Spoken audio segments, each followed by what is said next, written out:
পেঁচা, কবি জীবনানন্দ দাশ।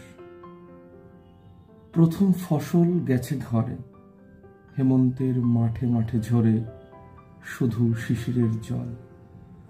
অঘ্রাণের নদীটির শ্বাসে হিম হয়ে আসে বাঁশ পাতা, মরা ঘাস, আকাশের তারা। বরফের মতো চাঁদ ঢালিছে ফোয়ারা। ধান খেতে মাঠে জমিছে ধোয়াটে ধারালো কুয়াশা।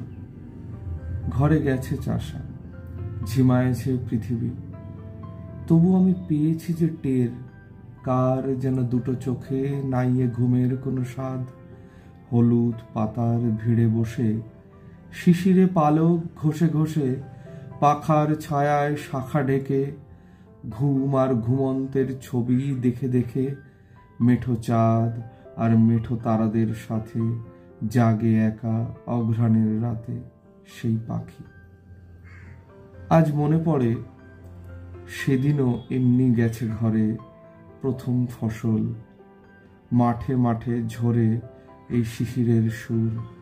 কার্তিক কি অঘ্রাণের রাত্রির দুপুর, হলুদ পাতার ভিড়ে বসে শিশিরে পালক ঘষে ঘষে পাখার ছায়ায় শাখা ঢেকে ঘুম আর ঘুমন্তের ছবি দেখে দেখে মেঠো চাঁদ আর মেঠো তারাদের সাথে জেগেছিল অঘ্রাণের রাত এই পাখি।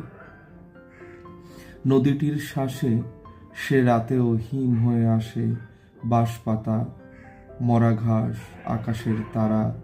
বরফের মতো ঢালিছে ফোয়ারা। ধান খেতে মাঠে জমিছে ধোয়াটে ধারালো কুয়াশা।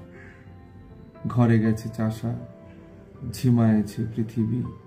তবু আমি পেয়েছি যে টের, কার যেন দুটো চোখে নাই এ ঘুমের কোনো স্বাদ।